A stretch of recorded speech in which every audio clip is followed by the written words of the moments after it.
smartboards, iPads, computer technology, care of creation, the arts, faith development, sports and fitness, community service. These are your Catholic schools for the 21st century, constantly raising the standards to provide a quality education to their students. Ever changing and adapting, but constant in their values to provide caring and nurturing communities with Christ at the center. Come see today's Catholic schools, where students learn about science and matter, and where they also learn about what really matters. Log on to iobserve.org to find a link to a Catholic school in your area, or call 413-452-0850.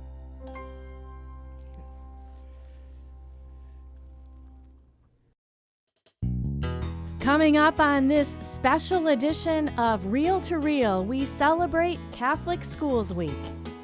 I'm Terry Hegarty. I'll introduce you to Jesse Tobin, a standout swimmer for St. Joe's Central High School in Pittsfield. I'm Steve Kiltonic. I'll take you back to the World War II era and the Greatest Generation, when a Cathedral High and University of Notre Dame quarterback achieved immortality by being awarded the Heisman Trophy, given to the nation's top college football player. And an innovative program introducing students to Berkshire churches. These stories and more are just ahead from St. Agnes Academy in Dalton with your special guest host, 8th grader Jacob Jamroz. Hello, and welcome to Reel from St. Agnes Academy in Dalton as we kick off Catholic Schools Week. I'm Jacob Jamroz, and I'm an 8th grade student here at St. Agnes Academy. St. Agnes Academy is an awesome school and has been recognized and awarded as a Massachusetts top school by Johns Hopkins University. Founded in 1957, today this pre-K through grade 8 school has 145 students. Technology is important at St. Agnes, but most important is how our faith is integrated with our education. Today, we'll be highlighting some of our local Catholic schools, and I'll be giving you a tour of my school, as well as introduce you to our headmaster here at St. Agnes Academy, Mr. Jim Stankiewicz. But first, as area schools celebrate this week, we bring you a story from nearby school, St. Mark's in Pittsfield. It has begun an innovative program that introduces the students to local Berkshire churches. Reporter Peggy Weber tells us more.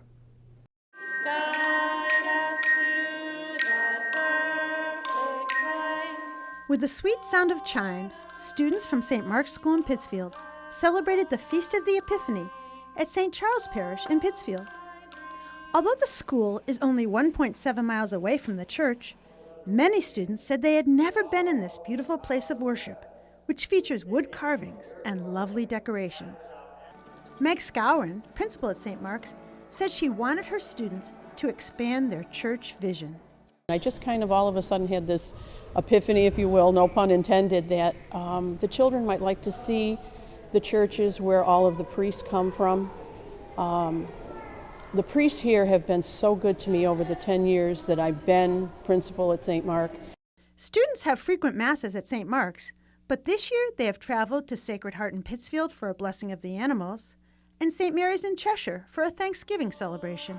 At St. Charles, the students filled the pews and participated in the liturgy, even bringing their chime musicians and the three kings for the Epiphany. Father Peter Gregory said he welcomes his visitors and even wore a vestment that the school had given him for his 40th anniversary as a priest last spring. It means a great deal, just what Epiphany is about. They're the light of the world, children, and they light up so beautifully. Darlenis Valero said she liked seeing St. Charles for the very first time. What I liked about the Mass is how, like, at every church we go, there's a different priest, and they say things like differently. They talk about Jesus differently, and they have like a different way of doing things at church. Usually when children go on field trips, they go to a museum or a park. But the students at St. Mark's School have visited many area Berkshire churches, and they have loved it. I think it's important that as they come to church, naturally, they see in action what we tell them in school. Young Catherine Moriarty says she loves going to church. I liked all of the three kings and I liked all the flowers in the church because the Christmas spirit I just loved because Jesus was born.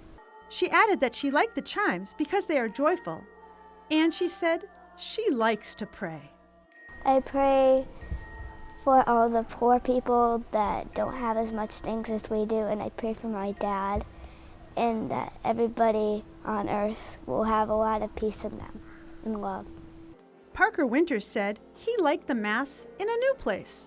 I pray for peace and a lot of other stuff. I liked watching all the kids bring up the gifts. The trips to the different parishes have been an eye-opener and a way of affirming the school's Catholic identity. It gives the children more of a sense of our Catholicity, as Sister Andrea calls it, and our community with God.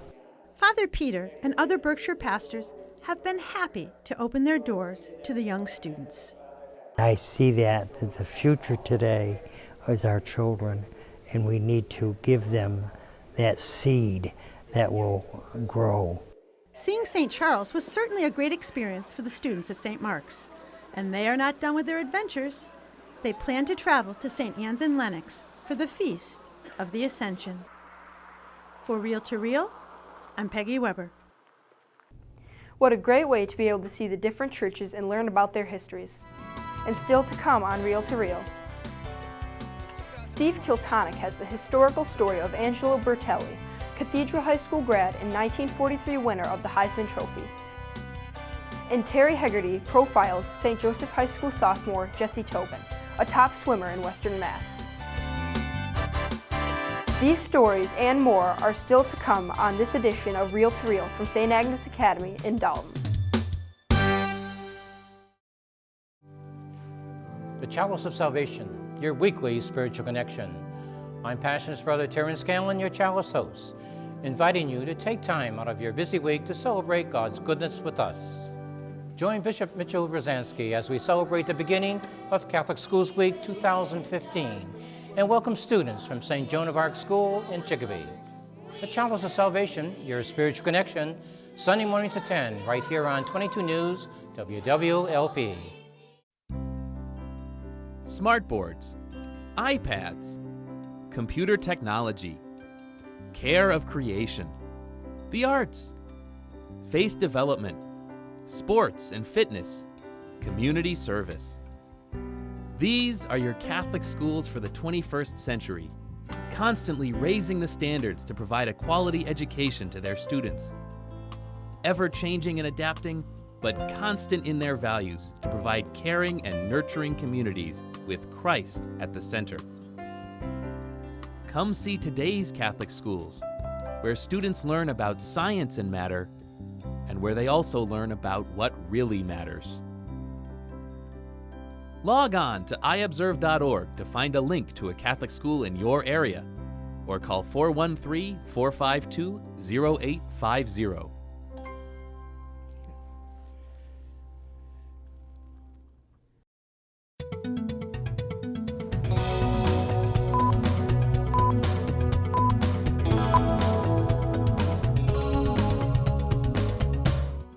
I'm Dan Dumas with your Reel to Reel news brief.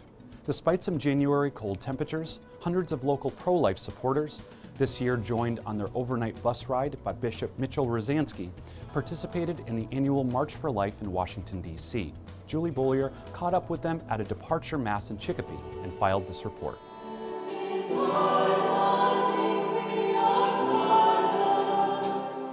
Voices of the San Damiano Youth Group filled St. Stanislaus Bishop and Martyr Basilica in Chicopee Wednesday night for a pro-life vigil mass prior to the send-off of 200 pilgrims to the annual National Pro-Life March on Washington, D.C. This year, Bishop Rosansky joined his flock on the bus ride down. And it's so good to know that we join with so many others who will be converging on Washington to give the message of pro-life and to let that message be known, especially to those in our government. Tim Biggins, chairman of the Pro-Life Commission for the Diocese, says that this group is thrilled to have Bishop Rosansky join them for the first time, especially the kids. Yeah, we have 4 buses going this year, which is a really delightful thing, and some special riders too. We have the bishop is going with one of the groups on one of the buses, so that should be a thrill for all of them. This is my second year going. We're just here to show that the youth really care about the cause of life, and standing up for the unborn, the voiceless, and for the ultimate hope for an end to abortion. And our bishop is just as happy to be with the young people as well. And I think if they take in the message of the precious gift of life early on, then that appreciation of the gift of life stays with them throughout their lives. 4 buses departed from St. Stanislaus School at 10:30 p.m. and arrived in Washington, D.C. for the march around 6 a.m. early the next morning. This is Julie Bollier reporting in Chicopee. And every year, more young people participate. Once again, the crowds at the march were among the largest the capital sees each year. And unlike other marches held there, this one takes place in cold weather and not on a weekend, so it shows great commitment. We have photos on our Facebook page at Catholic Communications. Check it out. And commitment was also the theme recently, as Springfield's St. Catherine of Siena Parish Women's Guild honored 3 dedicated women. Despite icy weather conditions, 200 people attended the Mass, which was the 3rd annual recognition celebration. The 2015 honorees were Eileen Butler, Elaine Martin, and Claire Hart. A tea reception took place after Mass in the Parish Center. The Women's Guild Recognition Program celebrates the initiative, dedication, and years of service of its members. This year's recipients were each honored for their volunteer service over the years. Congratulations to this year's recipients of the Women's Guild Recognition Program, including Mrs. Martin, who is reporter Dave Martin's mom. And remember, you can also get info on that event, as well as stay informed on all the happenings here in the Diocese of Springfield and beyond at our news and information website, iobserve.org. There you'll find up-to-the-minute and accurate news in the Catholic Church. That's our news and information website, iobserve.org.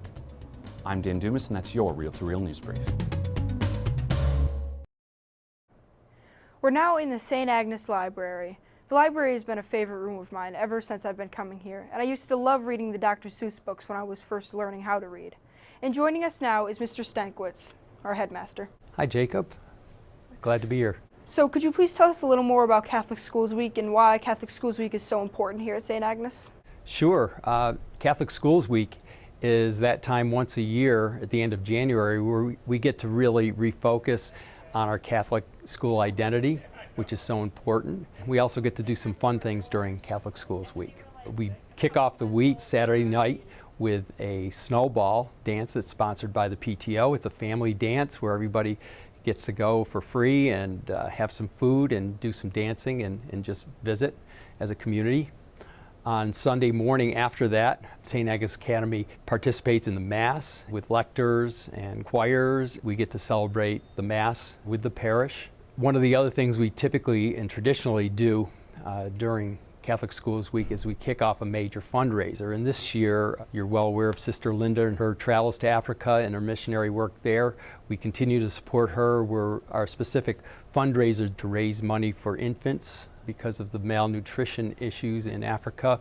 We're trying to raise money for milk and formula for infants so they can get a good start in life. Bishop will be at St. Joseph's High School and we'll celebrate Mass on Wednesday. We're looking forward to that, after which we'll have pizza and ice cream in the St. Joe gym, so that's always a fun time as well. So we have a lot of events going on and really looking forward to it. So what makes St. Agnes Academy so special to you?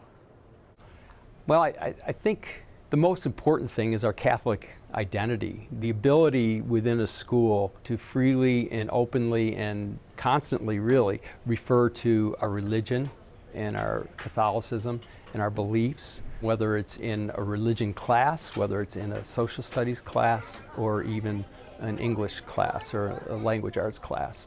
It's just very refreshing to be able to address moral issues and our Catholicity on a daily basis and live that. So for people who may be interested in St. Agnes, where could they go to find out more information about our school? Well, we have a pretty good website.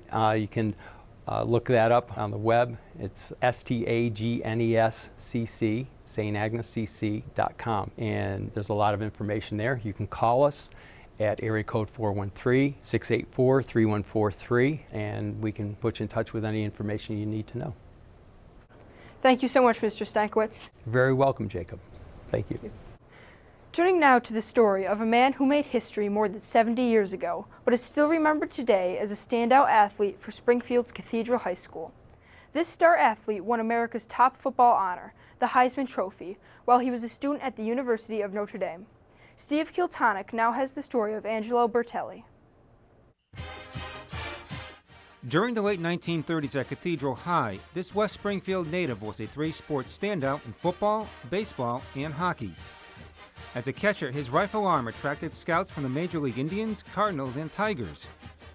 Ex-Bruins and Springfield Indian manager Eddie Shore called him the greatest prep hockey player he ever saw. But the tall, lanky kid turned down both to fulfill his dream to play football for the University of Notre Dame. In 1943, he became a national sports legend, leading the Fighting Irish to the national title and winning the Heisman Trophy as the outstanding college football player in the nation. But despite his fame and celebrity, Angelo Bertelli remained a humble man who never forgot his heritage. Born in 1921, Bertelli grew up in West Springfield on Exposition Terrace in a neighborhood where mainly Italian-American families settled. Their area was called the Deadline, and you didn't come into their area without them wanting you to.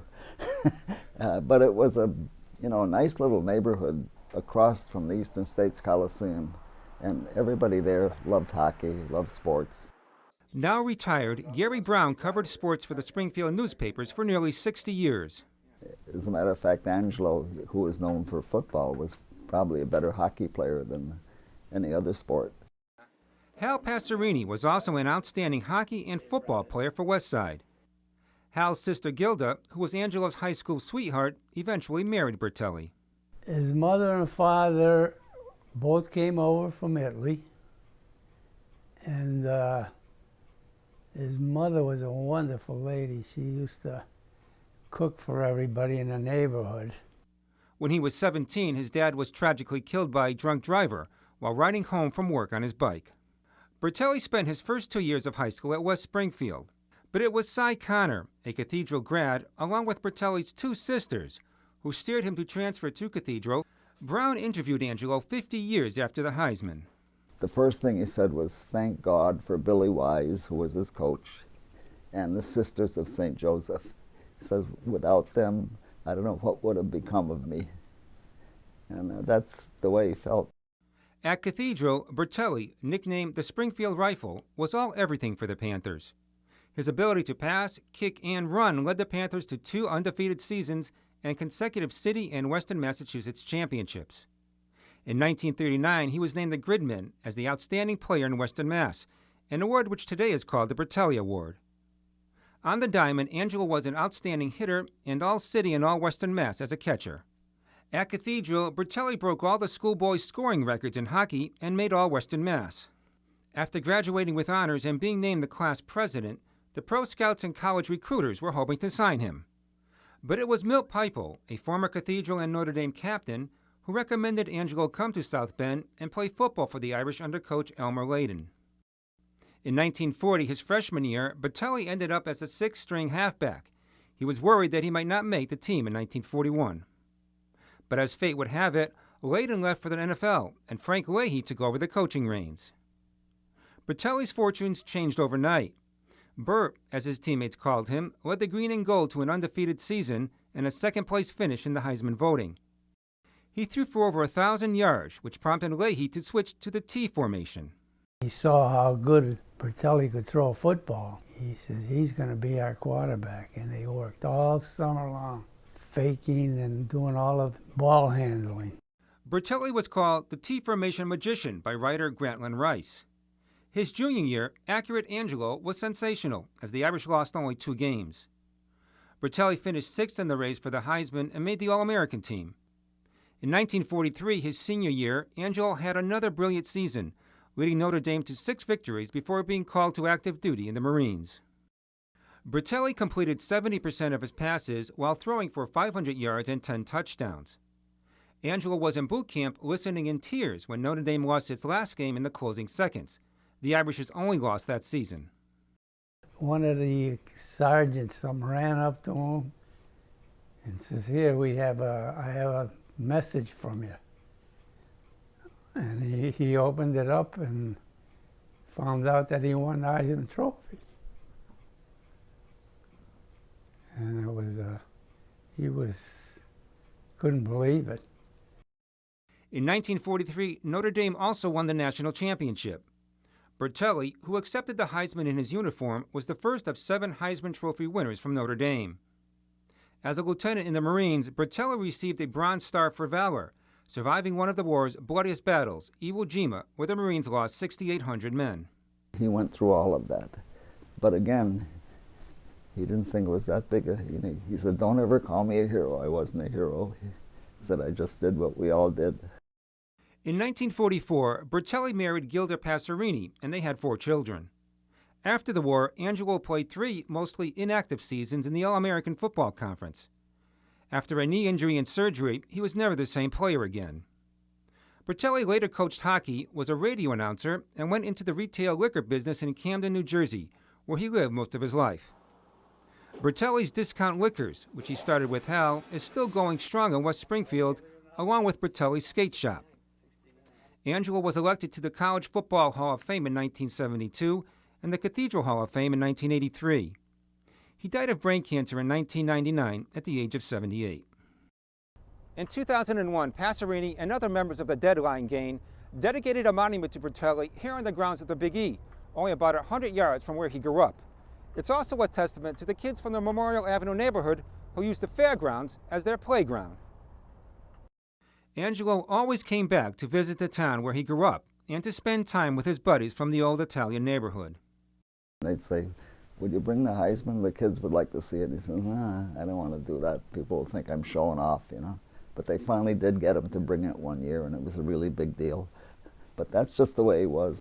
As for the Heisman, its final resting place reflects Bertelli's true character. At his house, he had it was a doorstop. And to this day, it's still there. As a doorstop? As the doorstop. Where my sister still lives there, and she hasn't moved it since. Angelo Bertelli was a gifted athlete who brought fame to his hometown and all who knew him. But he remained a humble, devoted family man and inspirational leader who never forgot his roots. For Real to Real, I'm Steve Kiltonic. So now we're here in the computer lab, where this year we've just gotten brand new iMacs. And behind me, Mrs. Lamb's 3rd grade class is working diligently on an animation project. Many kids can relate to the famous line from the animated Disney film Finding Nemo, "Just keep swimming, just keep swimming." And probably no one better than Jessie Tobin, a St. Joseph Central High School Pittsfield swimmer, who is undefeated this season. Terry Hegarty caught up with Jessie recently and tells us what motivates this successful and state-ranked student athlete. The start of a race at a swim meet is something Jessie Tobin looks forward to with great anticipation.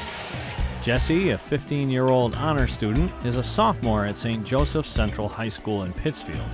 Reel to Reel caught up to her before a meet in which St. Joe's competed against Pittsfield High School recently at the Boys and Girls Club in town. Jessie set the pace in the 4 events in which she competed. The standout competitor is undefeated in the regular season for both her freshman and now sophomore years of high school. Jessie comes into each meet as the favorite, but she doesn't pay attention to the buzz that surrounds her. I don't really notice it. Like I like it. Like I don't like thinking about like I'm the fastest, like no one can beat me. I just like coming and being with my friends and hanging out and having fun. She swims for the joy of the sport, and there's no denying that she has fun while doing it. Jessie's coach says that she's very modest, a real team swimmer. She's a really positive person, you know. I can't say anything bad about her. She's nice to everybody that she comes in contact to, you know. Even though she's this amazing swimmer that's doing these great times, you know, you talk to her and she's so normal, so relaxed. She's always positive to everybody, you know, encouraging everybody to do their best, giving them pointers in practice when she can. You know, at meets, she's cheering for people. So overall, she's just a great, positive, you know, person on the team. There's no question that Jessie spends a great deal of time in the pool, whether it's hours of practice or just a few seconds during a meet. And as difficult as that may be, she still loves every minute of it. Aside from her high school team, she competes for the Vikings, a USA League team in Holyoke.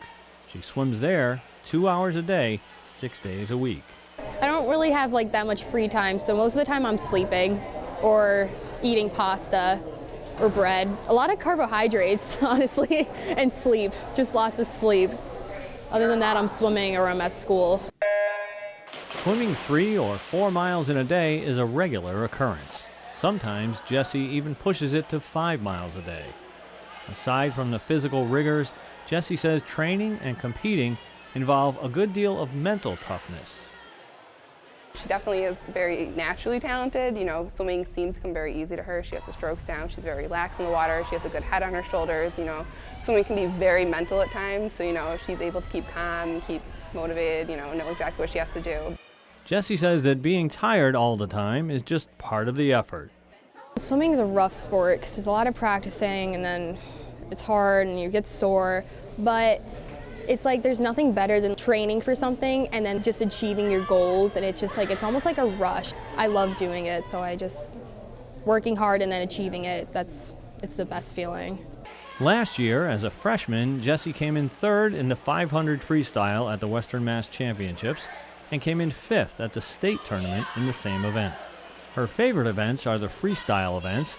Earlier this season, she swam the 50-meter freestyle in 25.08 seconds. She says that her parents, her coach, and her teammates motivate her to do well. Jessie's brother, Matthew, a senior at St. Joe's, is also on the swim team. As the proud dad says, there are many reasons for the successes of both Matthew and Jessie. I think it's just her personality, you know, her personality. I think her coaches, her friends, you know, she has a really good group of children that she's in school with at St. Joe. So I think that's contributed to both their success. Jessie and her family belong to St. Joseph Parish in Pittsfield. Swimming just came naturally to Jessie right from the start. Her family moved to New Mexico when she was 8. At age 9, she joined a swim team, and less than a year later, she was the New Mexico state champion in her age group. Jim says that Jessie's learned a lot about swimming and life since then. It's taught her discipline. I mean, swimmers are very disciplined. So getting your homework done, having a good schedule, getting to bed on time is all very important. And everything's in perspective, from going to church on Sundays to getting your schoolwork done, getting in the pool to be prepared to swim in races. You know, I think has really made her what she is today. I just like to tell myself like I train for it and I know I can do it. And mental preparation and talking to my coaches to really help. They encourage me and tell me that I can do it. Jessie has already qualified for both the Western Mass Swimming Championships and the state championships this year. The Western Mass meet is to be held February 7th at Springfield College. Before she graduates from high school, Jessie hopes to qualify as an All-American swimmer, something only a very few swimmers can claim. If her determination is any indication, she'll likely achieve that goal. Reporting for Reel to Reel, this is Terry Hegarty. Thank you. And good luck to Jessie and the rest of the season. And that's it for this week's program. For more news on the Catholic Church in the Diocese of Springfield and around the world, log on to our news and information site 24 hours a day, iobserve.org. It was fun being your guest host for the week. I hope you enjoyed your visit to St. Agnes. I'm back to the classroom, so next week, Sharon Roulier will be back with another edition of Reel to Reel, your window on the world around you. Have a great week. Reel to Reel is a production of the Catholic Communications Corporation, funded in part by the annual Catholic Appeal, and the support of you, our faithful viewers.